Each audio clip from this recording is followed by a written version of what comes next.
ನಮಸ್ಕಾರ ಸ್ನೇಹಿತರೆ, ನ್ಯೂಸ್ ಶೋಗೆ ಸ್ವಾಗತ. ನಾನು ಶಿವರಾಜ್ ಬಾಣಂಕಿ.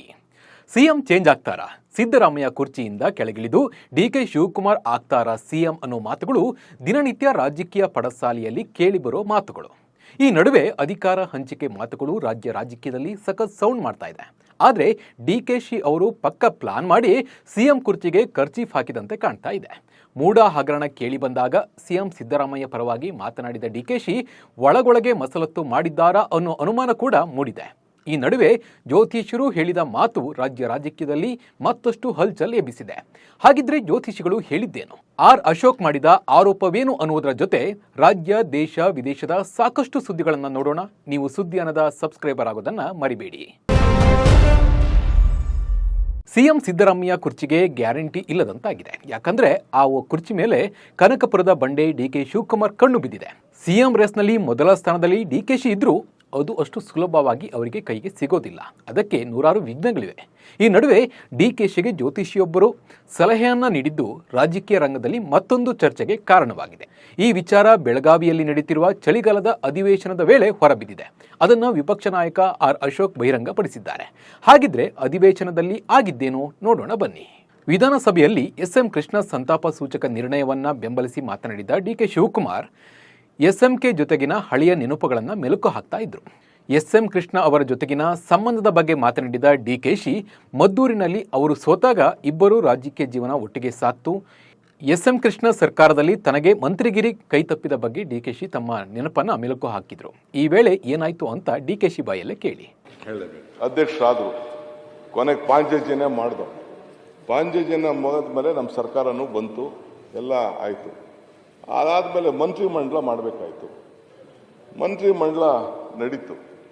ಮಂತ್ರಿಮಂಡಲ ನಡೆದ ತಕ್ಷಣ ಕೊನೆಗೆ ನಾನೇ ಎಲ್ಲರಿಗೂ ಯಾರು ಮಂತ್ರಿ ಮಾಡಬೇಕು ಅಂತ ನಾನು ಬರೆದಿದ್ದೀನಿ ಅಂತ ಹೇಳಿ ಲಿಸ್ಟಲ್ಲಿ ನಾನು ಅವ್ರು ಕೂತ್ಕೊಂಡೆ ಮಂತ್ರಿಮಂಡಲನ ಬರೆದಿದ್ದೀವಿ. ಎತ್ಕೊಂಡೋಗಿ ಪ್ರೆಸೆಂಟೇಷನ್ ಮಾಡಿದ್ರು ಇದಕ್ಕೆ ಹೈಕಮಾಂಡ್ಗೆ. ಮಾಡಿದ್ರೆ ಕೊನೆಗೆ ಫೈನಲ್ ಲಿಸ್ಟ್ ಈಚೆ ಬಂದು ಗವರ್ನರ್ಗೆ ಹೋದಾಗ ನಾನು ಇಲ್ಲ, ಜಯಚಂದ್ರನೂ ಇಲ್ಲ, ಇಬ್ರು ಇಲ್ಲ, ಬರೀ 9 ಜನ ಮಂತ್ರಿ ಎಸ್ಎಂ ಕೃಷ್ಣ ಗೌರ್ಮೆಂಟಲ್ಲಿ. ಆಮೇಲೆ ಒಳ್ಳೆ ಕಥೆ ಆಯ್ತಲ್ಲ ಅಂತ ಅಂದ್ಬಿಟ್ಟು ಕೊನೆಗೆ ಏನಾಯ್ತು ಅಂತ ಅಂದ್ಬಿಟ್ಟು ಕೊನೆಗೆ ನಾವಿಬ್ರು ಇದರಲ್ಲಿದ್ದೆ. ಮಂತ್ರಿ ಬರ್ದವ್ರು ನಾನು, ಪೋರ್ಟ್ಫೋಲಿಯೋ ಯಾವ ಕೊಡಬೇಕು ಅಂತ ಬರ್ದವ್ರು ನಾನು, ಟೈಪ್ ಮಾಡಿಸೋರು ನಾನು. ಅಲ್ಲಿ ಎತ್ಕೊಂಡೋಗಿ ಕೊಟ್ಟರೆ ನಾವು ಬರೀ 9 ಜನ ತಗೊಳ್ಳೋದು, ಎಲ್ಲ ಜಾತಿಗೆ ಒಂದೊಂದು. ನಮ್ಮ ಜಾತಿಲಿ ಶ್ರೀಕಂಠೆ ಅಂತ ಒಬ್ಬರೇ, ಮಿಕ್ಕಿದ್ದು ಯಾರು ಇಲ್ಲ ಅಂತ. ಪೇಪರ್ಲೆಲ್ಲ ನಾನು ಪೊಲಿಟಿಕಲ್ ಸೆಕ್ರೆಟರಿ ಟು ಸಿಎಂ ಅಂತ ಬರ್ತಾ ಇದ್ದೆ ಪೇಪರ್. ನನಗೆ ಗೊತ್ತಿಲ್ಲ, ಫೋನ್ ಮಾಡ್ತಾರೆ ನನಗೆ. ಆಮೇಲೆ ಒಬ್ಬ ಅಸ್ಟ್ರಾಲಜರ್ ಫೋನ್ ಮಾಡಿದೆ, ಗುರುಗಳೇ ದ್ವಾರಕನಾಥ್ ಅಂತ ಒಬ್ಬ ಇದ್ದಾರೆ, ಅವ್ರಿಗೆ ಫೋನ್ ಮಾಡಿದೆ. ಅವರು ಲೆಕ್ಕ ಹಾಕ್ಬಿಟ್ಟು ಒದ್ದು ಕಿತ್ಕೋಬೇಕು ಅಂದರು. ನಿನ್ಗೆ ಅಧಿಕಾರ ಬೇಕಾದ್ರೆ ಒದ್ದು ತಗೋಬೇಕು ಅಂತ. ಏನು ಮಾಡೋದು ಅಂತ ಅಂದ್ಬಿಟ್ಟು ಕೊನೆಗೆ ಜಯಚಂದ್ರ ಇದ್ದ ಒಬ್ಬ PA ನನಗೆ ಫೋನ್ ಮಾಡಿದೆ. ಇವತ್ತು ಆ PA ಇಟ್ಕೊಂಡಿದ್ದೀನಿ, ಅವ್ರ ಹತ್ರ ಇದ್ದವ್ ನನ್ನ ಹತ್ರ ಸೇರಿಸ್ಕೊಂಡಿದ್ದೀನಿ. ನಾನು ಒಬ್ಬ PA, ಶ್ರೀಧರ್ ಅಲ್ಲ, ಬೇರೆ ಒಬ್ಬ PA. ಒದ್ದು ಅಧಿಕಾರ ಕಿತ್ತುಕೊಂಡೆ ಎಂದ ಡಿಕೆಶಿ ಟಾಂಗ್ ಕೊಟ್ಟ ಅಶೋಕ್. ನೋಡಿ, ಇದೇ ಮಾತಿನಿಂದ ಅಸಲಿ ಕಹಾನಿ ಶುರುವಾಯಿತು. ಡಿಕೆಶಿ ಒದ್ದು ಅನ್ನೋ ಪದ ಬಳಸ್ತಾ ಇದ್ದಂತೆ ಅಶೋಕ್ ಕೈಗೆ ಅಸ್ತ್ರ ಸಿಕ್ಕಂತಾಯಿತು.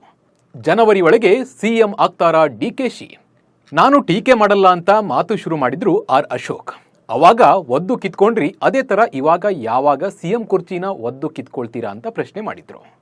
ಸೊ ತಾವು ಒಂದು ಮಾತು ಹೇಳಿದ್ದೀರಾ, ಕಿತ್ಕೊಬೇಕು ಅನ್ನೋದು, ಒದ್ದು ಕಿತ್ಕೊಬೇಕು ಅಂತ. ಅಂದ್ರೆ ಪಾಠ ಇಲ್ಲಿರೋರಿಗೆಲ್ಲ ಅದೇ ಪಾಠನ, ಇಲ್ಲಿರೋರ್ಗೆಲ್ಲ ಅದೇ ಪಾಠನ ಒದ್ದು. ಈಗ ನೀವು ಯಾವಾಗ ಒದ್ದು ಕಿತ್ಕೊಂತೀರ ಆ ಪದವಿನ, ಮುಖ್ಯಮಂತ್ರಿ ಪದವಿನ ನೀವೇ ಹೇಳಿದ್ರೆ, ಯಾವಾಗ ಒದ್ದು ಕಿತ್ಕೊಂತೀರಾ? ಯಾವಾಗ ಮುಹೂರ್ತ ಫಿಕ್ಸ್ ಮಾಡಿದ್ದಾರೆ? ನಿಮ್ಮ ಜ್ಯೋತಿಷ್ಯರು ನಿಮಗೆ ಒದ್ದು ಕಿತ್ಕೊಬೇಕು ಅಂತ ಹೇಳಿದ್ದಾರೆ. ನನಗಿರೋ ಪ್ರಕಾರ, ನನಗೂ ನೀವೆಲ್ಲಿ ಹೋಗ್ತೀರಾ ನನಗೂ ಗೊತ್ತಿದೆ, ನೀವೆಲ್ಲಿ ಹೋಗ್ತೀರಾ ಅದು ಗೊತ್ತಿದೆ ನನಗೆ. ಕೇಳಿದ್ರಿ ಅಲ್ವಾ, ಡಿಕೆಶಿ ಜ್ಯೋತಿಷಿಗಳ ಬಳಿ ಹೋಗಿದ್ದನ್ನ ಅಶೋಕ್ ಹೇಳಿದ್ದನ್ನ. ನಿಮ್ಮ ಜ್ಯೋತಿಷ್ಯರು ಒದ್ದು ಕಿತ್ಕೋಬೇಕು ಎಂದಿದ್ದಾರೆ, ನೀವು ಎಲ್ಲಿಗೆ ಹೋಗ್ತೀರಾ ಅಂತ ನನಗೆ ಗೊತ್ತು. ಅವರು ನನಗೆ ಹೇಳಿದ್ರು, ಡಿಕೆಶಿಗೆ ನಾನು ಹೇಳಿದ್ದೇನೆ, ಜನವರಿ ಒಳಗೆ ನೀವು ಸಿಎಂ ಆದರೆ ಒಳ್ಳೆಯದು, ಇಲ್ಲ ಕಷ್ಟ ಇದೆ ಅಂತ. ಯಾವಾಗ ಒದ್ದು ಕಿತ್ಕೊಳ್ತೀರಾ? ಆಮೇಲೆ ಗ್ರಹಗತಿ ಸರಿ ಇಲ್ಲ, ಅದಕ್ಕೆ ಬೇಗ ಸಿಎಂ ಕುರ್ಚಿ ಕಿತ್ಕೊಳ್ಳಿ ಅಂತ ಅಶೋಕ್ ಡಿಕೆ ಶಿವಕುಮಾರ್ಗೆ ಹೇಳಿದ್ರು. ಅಶೋಕ್ ಏನೇ ಹೇಳಿದ್ರು ಡಿಕೆಶಿ ಮುಗುಳ್ನಗುತ್ತಾ ಸೈಲೆಂಟ್ ಆಗಿ ನಿಂತಿದ್ರು. ಅದನ್ನ ನೋಡಿದ್ರೆ ಗೊತ್ತಾಗ್ತಾ ಇತ್ತು ಇದೆಲ್ಲ ನಿಜ ಅಂತ. ನಂತರ ಮಧ್ಯ ಬಾಯಿ ಹಾಕಿದ್ರು ಪ್ರಿಯಾಂಕಾ ಖರ್ಗೆ. ಅಲ್ಲಿ ಏನು ಬಿಜೆಪಿನ ವೈಜೆಪಿನ ಬಿಜೆಪಿನ ಅದು ತೀರ್ಮಾನ ಮಾಡ್ಕೊಂಡ್ಬಿಡಿ ಫಸ್ಟ್. ನಮ್ದು ಬಿಟ್ಬಿಡಿ, ನಮ್ದು ಪಾಡಿಗೆ ನಮ್ದು ನಡ್ಕೊಂಡು ಹೋಗ್ತದೆ. ನೀವಲ್ಲಿ ಒದ್ರೂ ಆಗಲ್ಲ, ಸತ್ರೂ ಆಗಲ್ಲ, ನಿಮ್ ಹೈಕಮಾಂಡ್ ನಿಮ್ ಮಾತು ಕೇಳೋರಲ್ಲ. ಪ್ರಿಯಾಂಕ್ ಖರ್ಗೆ ಅವರ ಈ ಮಾತಿಗೆ ಅಶೋಕ್ ಮತ್ತೆ ಟಾಂಗ್ ಕೊಟ್ರು. ಪ್ರಿಯಾಂಕಾ ಅವರೇ, ನಿಮ್ಮದು ಫಸ್ಟ್ ಡಿಸೈಡ್ ಮಾಡ್ಕೊಳ್ಳಿ. ನಾವು ವಿರೋಧ ಪಕ್ಷವಾಗಿದ್ದೀರಿ, ನೀವು ಆಡಳಿತ ಪಕ್ಷ ಇರುವಂತವ್ರು. ನೀವು ಇವಾಗ ಡೈಲಾಮೋದಲ್ಲಿ ಇದ್ದೀರಾ.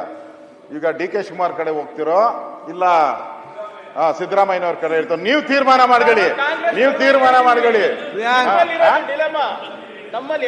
ಅಥವಾ ನಿಮ್ ತಂದೆಯವ್ರನ್ನೇ ಪೋಸ್ಟ್ ಮಾಡ್ತೀರಾ ಇಲ್ಲಿಗೆ, ಅದನ್ನು ನೋಡಿ. ಯಾಕಂದ್ರೆ ಇಬ್ಬರು ಜಗಳ ಮೂರನೇ ಲಾಭ ಅನ್ನೋ ತರ ಆಗ್ಬಾರ್ದು. ಹಿಂದೆ ಬೊಮ್ಮಾಯಿಯವರು ದೇವೇಗೌಡರು ಕಿತ್ತಾಡಿದಾಗ ಹೇಗೆ ರಾಮಕೃಷ್ಣ ಹೆಗಡೆ ಅವರು ಬಂದ್ರು, ಹಂಗೇನ ನಾವು ತತ್ತು. ಹುಷಾರಾಗಿರಿ ಶಿವಕುಮಾರ್ ಅವರೇ, ಹುಷಾರಾಗಿರಿ. ದಯವಿಟ್ಟು ಇಬ್ಬರ ಜಗಳ ಮೂರನೇವರಿಗೆ ಲಾಭ. ಬೊಮ್ಮಾಯಿಯವ್ರ ವಿಚಾರ ಬಂದಾಗ, ಜಯೇಶ್ ಪಟೇಲ್ ವಿಚಾರ ಬಂದಾಗ ರಾಮಕೃಷ್ಣ ಹೆಂಗ್ ಬಂದ್ರೋ ಹಂಗಾಗ್ಬೋದು. ಹುಷಾರಾಗಿರಿ. ತಮಾಷೆಯಾಗೆ ಮಾತನಾಡುತ್ತಾ ಕಾಂಗ್ರೆಸ್ಗೆ ಟಾಂಗ್ ಕೊಟ್ಟಿದ್ದಾರೆ ಅಶೋಕ್. ಇಬ್ಬರ ಜಗಳದಲ್ಲಿ ಮೂರನೆಯವರಿಗೆ ಲಾಭ ಆಗಬಹುದು, ಹುಷಾರ್ ಡಿಕೆಶಿ ಅಂತ ಸಲಹೆಯನ್ನು ಕೂಡ ನೀಡಿದ್ದಾರೆ. ಇದನ್ನೆಲ್ಲ ನೋಡೋಕೆ ಮಜವಾಗಿದ್ರು ಸೂಕ್ಷ್ಮವಾಗಿ ಗಮನಿಸಿದ್ರೆ ಸಿಎಂ ಬದಲಾವಣೆ ಪಕ್ಕ ಅನ್ನೋದು ಗೊತ್ತಾಗುತ್ತೆ. ಡಿಕೆಶಿ ಜ್ಯೋತಿಷ್ಯರನ್ನ ಹೆಚ್ಚು ನಂಬ್ತಾರೆ. ಯಾವುದೇ ದೊಡ್ಡ ಹೆಜ್ಜೆ ಇಡಬೇಕಾದ್ರೂ ಅವರ ಮಾರ್ಗದರ್ಶನದಲ್ಲೇ ಹೆಜ್ಜೆ ಇಡ್ತಾರೆ. ಹೀಗಾಗಿ ಜ್ಯೋತಿಷಿಗಳು ಹೇಳಿದಂತೆ ರಾಜ್ಯದಲ್ಲಿ ಜನವರಿ ಒಳಗೆ ಸಿಎಂ ಚೇಂಜ್ ಆಗ್ತಾರಾ? ಸಿದ್ದರಾಮಯ್ಯ ಕುರ್ಚಿ ಡಿಕೆಶಿ ಪಾಲಾಗುತ್ತಾ ಅನ್ನೋದನ್ನ ಕಾದು ನೋಡಬೇಕಿದೆ. ಕೊಲೆ ಕೇಸ್ನಲ್ಲಿ ಆರೋಪಿಯಾಗಿರುವ ನಟ ದರ್ಶನ್ ಮೆಡಿಕಲ್ ಬೇಲ್ ಮೇಲೆ ಜೈಲಿನಿಂದ ಹೊರ ಬಂದಿದ್ದಾರೆ. ಪರಪನ ಅಗ್ರಹಾರ ಜೈಲಿನಿಂದ ಬಳ್ಳಾರಿ ಜೈಲಿಗೆ ಶಿಫ್ಟ್ ಆಗ್ತಾ ಇದ್ದಂತೆ ದರ್ಶನ್ಗೆ ಬೆನ್ನು ನೋವು ಹೆಚ್ಚಾಗಿತ್ತು. ಬಳಿಕ ಹೈಕೋರ್ಟ್ ನಟ ದರ್ಶನ್ಗೆ ಮಧ್ಯಂತರ ಜಾಮೀನು ಮಂಜೂರು ಮಾಡಿತ್ತು. ಜೈಲಿನಿಂದ ಹೊರಗೆ ಬಂದ ದರ್ಶನ್ ಚಿಕಿತ್ಸೆಗೆಂದು ಬೆಂಗಳೂರಿನ BGS ಅಪೋಲೋ ಆಸ್ಪತ್ರೆಗೆ ದಾಖಲಾಗಿದ್ದರು. ಡಿಸೆಂಬರ್ 11ರಂದು ನಟ ದರ್ಶನ್ಗೆ ಆಪರೇಷನ್ ಮಾಡಲಾಗುತ್ತೆ ಎಂದು ವಕೀಲರು ಕೋರ್ಟ್ಗೆ ತಿಳಿಸಿದ್ರು. ಆದರೆ 11 ಕಳೆದು ಇನ್ನೊಂದು ದಿನವಾದರೂ ದರ್ಶನ್ಗೆ ಯಾವುದೇ ಆಪರೇಷನ್ ಆಗಿಲ್ಲ. ಇದನ್ನೆಲ್ಲ ನೋಡಿದ್ರೆ ಜಗ್ಗು ಮಹಾನ್ ಕಿಲಾಡಿ ಅನ್ಸುತ್ತೆ.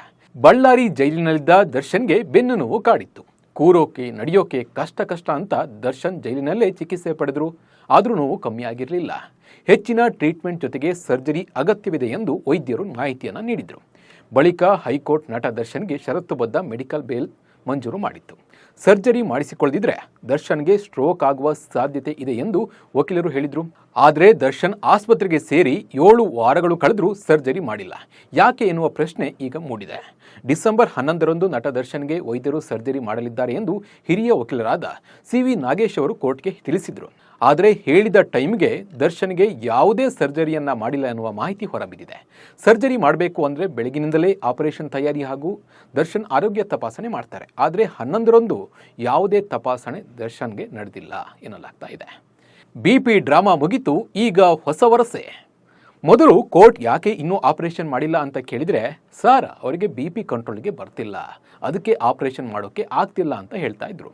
ಆದರೆ ಈಗ ಆಪರೇಷನ್ ಮಾಡೋದು ವಿಜಯಲಕ್ಷ್ಮಿಗೆ ಇಷ್ಟ ಇಲ್ಲ ಅನ್ನೋ ಮಾತು ಕೇಳಿ ಬರ್ತಾ ಇದೆ. ಯಾಕಂದರೆ ಬೆನ್ನು ನೋವಿನ ಆಪರೇಷನ್ ಸಣ್ಣ ಪುಟ್ಟ ಸರ್ಜರಿ ಅಲ್ಲ, ದೊಡ್ಡ ರಿಸ್ಕ್ ಇರುತ್ತೆ. ಸರಿದಿರುವ ಬೆನ್ನಿನ ಮೂಳೆಯನ್ನು ಸರಿಯಾದ ಜಾಗಕ್ಕೆ ಫಿಕ್ಸ್ ಮಾಡ್ತಾರೆ. ಒಂದು ವೇಳೆ ಆಪರೇಷನ್ ಫೇಲ್ಯೂರ್ ಆದರೆ ದರ್ಶನ್ ಬೆಡ್ನಲ್ಲೇ ಇರಬೇಕಾಗಬಹುದು. ಹೀಗಾಗಿ ದರ್ಶನ್ ಪತ್ನಿ ವಿಜಯಲಕ್ಷ್ಮಿ ಸರ್ಜರಿ ಬಗ್ಗೆ ಟೆನ್ಷನ್ ಆಗಿದ್ದಾರೆ ಎನ್ನುವ ಮಾತು ಕೇಳಿ ಬರ್ತಾ ಇದೆ. ಸರ್ಜರಿ ಮಾಡಲು ವಿಜಯಲಕ್ಷ್ಮಿ ಅನುಮತಿ ನೀಡಿಲ್ಲ ಎನ್ನಲಾಗ್ತಾ ಇದೆ. ಆಪರೇಷನ್ ಇಲ್ಲ, ಜಗ್ಗು ಮಹಾನ್ ಕಿಲಾಡಿ. ಇನ್ನು ಬೇಲ್ ಸಿಗಬೇಕಾದ್ರೆ ಮೊದಲು ಮೀಡಿಯಾ ಮುಂದೆ ಡಿ-ಬಾಸ್ ದರ್ಶನ್ ಬೆನ್ನು ಹಿಡಿದುಕೊಂಡು ಓಡಾಡ್ತಾ ಇದ್ರು. ಎಲ್ಲರ ಕಣ್ಣಿಗೂ ನನಗೆ ಬೆನ್ನು ನೋವು ಇದೆ ಅನ್ನೋದು ಗೊತ್ತಾಗಲಿ ಅನ್ನೋ ಥರ ಅವರು ಇದ್ದರು. ಒಂದು ಚಿಕ್ಕ ಬ್ಯಾಗ್ ಎತ್ಕೊಳ್ಳೋಕ್ಕೂ ಹೆಣಗಾಡ್ತಾ ಇದ್ರು. ಇದನ್ನು ನೋಡಿದವರು ದರ್ಶನ್ಗೆ ಎಂಥ ಸ್ಥಿತಿ ಬಂತು, 2-3 ದಿನದಲ್ಲಿ ದರ್ಶನ್ಗೆ ಆಪರೇಷನ್ ಮಾಡಿಸಿಲ್ಲ ಅಂದರೆ ಕಷ್ಟ ಇದೆ ಅಂದ್ಕೊಂಡಿದ್ರು. ಕೋರ್ಟ್ ಕೂಡ ಇದೇ ಕಾರಣಕ್ಕೆ ಬೇಲನ್ನು ನೀಡಿತ್ತು. ಆದರೆ ದರ್ಶನ್ ಜೈಲಿನಿಂದ ಹೊರಬಂದು 7 ವಾರ ಕಳೆದರೂ ಆಪರೇಷನ್ನೇ ಮಾಡಿಸಿಲ್ಲ. BP ಕಾರಣ ಹೇಳ್ತಾ ಮುಂದೂಡ್ತಾ ಬಂದಿದ್ರು. ಆದರೆ ಈಗ ಆಪರೇಷನ್ ಡೇಟ್ ಫಿಕ್ಸ್ ಆಗಿದ್ರು, ಅವತ್ತು ಆಪರೇಷನ್ ಮಾಡಿಸಿಲ್ಲ. ಹೆಂಡತಿ ವಿಜಯಲಕ್ಷ್ಮಿಗೆ ಇಷ್ಟ ಇಲ್ಲ, ಅದಕ್ಕೆ ಮಾಡಿಸಿಲ್ಲ ಅನ್ನೋ ಮಾತು ಕೂಡ ಕೇಳಿ ಬರ್ತಿದೆ. ಇದನ್ನೆಲ್ಲ ಗಮನಿಸಿದರೆ ನಿಜಕ್ಕೂ ದರ್ಶನ್ಗೆ ಬೆನ್ನು ನೋವು ಇದೆಯಾ ಅಥವಾ ಬೆನ್ನು ನೋವಿನ ಹೆಸರಿನಲ್ಲಿ ಹೊರಗಿದ್ದಾರಾ ಅನ್ನೋ ಅನುಮಾನ ಕಾಡ್ತಾ ಇದೆ. ಆದರೆ ಇದರ ಎಫೆಕ್ಟ್ ದರ್ಶನ್ಗೆ ಎಷ್ಟರ ಮಟ್ಟಿಗೆ ಆಗುತ್ತೆ ಅನ್ನೋದನ್ನು ಕಾಲವೇ ಉತ್ತರಿಸಬೇಕಿದೆ. ದಕ್ಷಿಣ ಕೊರಿಯಾದ ಮಾಜಿ ರಕ್ಷಣಾ ಸಚಿವ ಕಿಮ್ ಯೋಂಗ್ ಹ್ಯೂನ್ ಆತ್ಮಹತ್ಯೆಗೆ ಯತ್ನಿಸಿದ್ದಾರೆ. ಪೊಲೀಸ್ ಕಸ್ಟಡಿಯಲ್ಲಿದ್ದಾಗ ಅವರು ಈ ಪ್ರಯತ್ನವನ್ನ ಮಾಡಿದ್ದು ಅಲರ್ಟ್ ಆದ ಪೊಲೀಸರು ರಕ್ಷಣೆಯನ್ನ ಮಾಡಿದ್ದಾರೆ. ಪೊಲೀಸ್ ಕಸ್ಟಡಿಯಲ್ಲಿ ಇದ್ದಾಗಲೇ ಶೌಚಾಲಯದಲ್ಲಿ ತಮ್ಮ ಒಳ ಉಡುಪು ಬಳಸಿ ಸಾಯಲು ಯತ್ನಿಸಿದ್ದಾರೆ. ದಕ್ಷಿಣ ಕೊರಿಯಾದಲ್ಲಿ ಮಾರ್ಷಲ್ ಕಾನೂನನ್ನ ಹೇರುವುದರಲ್ಲಿ ಇವರದ್ದು ಪ್ರಮುಖ ಪಾತ್ರವಿತ್ತು ಎಂದು ಆರೋಪಿಸಿ ಬಂಧಿಸಲಾಗಿತ್ತು.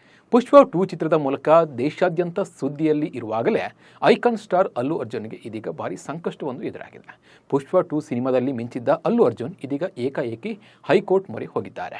ಪುಷ್ಪ 2 ಬಿಡುಗಡೆ ಸಂದರ್ಭದಲ್ಲಿ ಹಲವು ಚಿತ್ರಮಂದಿರಗಳಲ್ಲಿ ನೂಕುನುಗ್ಗಲು ಶುರುವಾಗಿತ್ತು. ಈ ನೂಕುನುಗ್ಗಲಿನಿಂದ ಅವರ ಅಭಿಮಾನಿಗಳು ಜೀವವನ್ನು ಕಳೆದುಕೊಂಡಿದ್ದರು. ಈ ಘಟನೆಗೆ ಸಂಬಂಧಿಸಿದಂತೆ ದಾಖಲಾಗಿರುವ ಪ್ರಕರಣವನ್ನು ರದ್ದು ಮಾಡುವಂತೆ ಕೋರಿ ಅವರು ಕೋರ್ಟ್ನಲ್ಲಿ ಅರ್ಜಿಯನ್ನು ಸಲ್ಲಿಸಿದ್ದಾರೆ. ಬೆಳಗಾವಿ ಅಧಿವೇಶನದ ವೇಳೆ ಮೀಸಲಾತಿಗಾಗಿ ಪ್ರತಿಭಟನೆ ಮಾಡಲಾಗುವುದು ಎಂದಿದ್ದ ಪಂಚಮಸಾಲಿ ಸಮಾಜದವರು ಅಂದುಕೊಂಡಂತೆ ಹೋರಾಟ ನಡೆಸಿದ್ದಾರೆ. ಆದರೆ ಅವರ ಮೇಲೆ ಪೊಲೀಸರು ಲಾಠಿ ಚಾರ್ಜ್ ಮಾಡಿದ್ದು ಸಾಕಷ್ಟು ಚರ್ಚೆ ಆಗ್ತಾ ಇದೆ. A2 ಮೀಸಲಾತಿ ಹೋರಾಟ ಮತ್ತೊಂದು ಹಂತಕ್ಕೆ ಹೋಗಲು ಸರ್ಕಾರದ ನಡೆ ಕಾರಣವಾಯಿತಾ ಅನ್ನೋ ಅನುಮಾನ ಶುರುವಾಗಿದೆ. ಈ ಬಗ್ಗೆ ಮಾತನಾಡಿದ ಗೃಹ ಸಚಿವ ಪರಮೇಶ್ವರ್, ಹೋರಾಟಗಾರರು ತಾವೇ ಮೊದಲು ಚಪ್ಪಲಿಯನ್ನು ಎಸೆದರು. ಸ್ವಾಮೀಜಿಗಳು ಸೇರಿದಂತೆ ಹಲವರು ಪ್ರತಿಭಟನೆ ವೇಳೆ ಕಾನೂನನ್ನು ಕೈಗೆತ್ತಿಕೊಂಡರು. ಸುವರ್ಣಸೌಧಕ್ಕೆ ಮುತ್ತಿಗೆ ಹಾಕುತ್ತೇವೆ ಎಂದಾಗಲೂ ತಡೆಯುವುದು ಅನಿವಾರ್ಯವಾಗಿತ್ತು ಎಂದು ಸರ್ಕಾರದ ನಡೆಯನ್ನು ಸಮರ್ಥಿಸಿಕೊಂಡಿದ್ದಾರೆ. ಭಾರತದ ನಾಯಕ ರೋಹಿತ್ ಶರ್ಮಾ ಅವರ ಫಿಟ್ನೆಸ್ ಬಗ್ಗೆ ದಕ್ಷಿಣ ಆಫ್ರಿಕಾದ ಮಾಜಿ ಕ್ರಿಕೆಟಿಗ ಡ್ಯಾರಿಲ್ ಕುಲ್ಲಿನನ್ ವ್ಯಂಗ್ಯವಾಡಿದ್ದಾರೆ. ರೋಹಿತ್ ಶರ್ಮಾ ಮತ್ತು ವಿರಾಟ್ ಕೊಹ್ಲಿ ಅವರ ದೈಹಿಕ ಸ್ಥಿತಿಯಲ್ಲಿನ ವ್ಯತ್ಯಾಸವನ್ನು ನೋಡಿ. ರೋಹಿತ್ ಅಧಿಕ ತೂಕ ಹೊಂದಿರುವ ಕಾರಣ ಅವರು ಹೆಚ್ಚು ಕಾಲ ಕ್ರಿಕೆಟ್ ಆಡುವ ಕ್ರಿಕೆಟಿಗನಲ್ಲ. 4-5 ದಿನಗಳ ಪಂದ್ಯ ಆಡಲು ರೋಹಿತ್ ಅವರ ದೈಹಿಕ ಸ್ಥಿತಿ ಸರಿ ಹೊಂದುವುದಿಲ್ಲ. ಅಲ್ಲದೆ ಅವರ ದೈಹಿಕ ಸ್ಥಿತಿ ಒಂದೇ ಆಗಿಲ್ಲದ ಕಾರಣ ಅವರು ಇನ್ನು ಮುಂದೆ ಲಾಂಗ್ ಫಾರ್ಮ್ಯಾಟ್ ಕ್ರಿಕೆಟ್ನಲ್ಲಿ ಹೆಚ್ಚು ದಿನ ಆಡಲು ಸಾಧ್ಯವಾಗುವುದಿಲ್ಲ ಎಂದಿದ್ದಾರೆ. ಇದಲ್ಲದೆ ಟೀಂ ಇಂಡಿಯಾದ ನಾಯಕರನ್ನ ಬದಲಾಯಿಸುವ ನೀತಿಯನ್ನು ಸಹ ಕುಲ್ಲಿನನ್ ಖಂಡಿಸಿದ್ದಾರೆ. ಜಸ್ಪ್ರೀತ್ ಬೂಮ್ರಾ ನಾಯಕತ್ವದಲ್ಲಿ ಟೀಂ ಇಂಡಿಯಾ ಪರ್ತ್ನಲ್ಲಿ 295 ರನ್ಗಳ ಬೃಹತ್ ಗೆಲುವು ಸಾಧಿಸಿತ್ತು. ಆದಾಗ್ಯೂ ರೋಹಿತ್ ಅವರನ್ನು ಅಡಿಲೇಡ್ ಟೆಸ್ಟ್ಗೆ ನಾಯಕರನ್ನಾಗಿ ಮಾಡಿದ ನಿರ್ಧಾರ ಸೂಕ್ತವಲ್ಲ. ರೋಹಿತ್ ತಂಡದಲ್ಲಿದ್ದರೂ ಇಲ್ಲದಿದ್ದರೂ ಯಾವುದೇ ವ್ಯತ್ಯಾಸವನ್ನು ತೋರುತ್ತಿಲ್ಲ ಎಂದು ಅವರು ಹೇಳಿದ್ದಾರೆ. ಇವಿಷ್ಟು ಇವತ್ತಿನ ನ್ಯೂಸ್ ಶೋ ಸುದ್ದಿಗಳು. ನಮಸ್ಕಾರ.